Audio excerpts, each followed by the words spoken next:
Taiwan has seemed like a safe haven for Hong Kong protesters fearing arrest.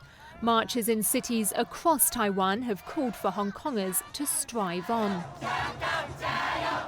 And messages of support had appeared on the streets of Taipei. While protesters who fled here have no legal way of gaining permanent asylum, Taiwan's President Tsai Ing-wen has allowed dozens of them to temporarily stay. But an upcoming election could hand victory to the opposition, and some fear they could force them to leave. One protester, who goes only by Jero, says he planned to stay in Taiwan. He says he doesn't think he can go back to Hong Kong after he took part in the storming of the city's Legislative Council in July, something he fears he could face up to a decade behind bars for.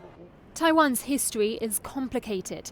China considers it its own and wants to bring it under its control. The current president is from a pro-independence party, but her challenger favours closer ties with China. And even though he's voiced support for the Hong Kong protesters, the prospect of a Han Kuo-yu presidency is still concerning some of the people who have fled here. One protester, who didn't want to reveal his real name, explained why. When Han Kuo-yu visited Hong Kong, he ran to the Hong Kong liaison office to meet with cadres of Communist China. That showed clearly that he's of the pro-China faction and therefore our enemy. Communist China is Hong Kong's and Taiwan's common enemy, so this is why we have such an antipathy towards his pro-China stance.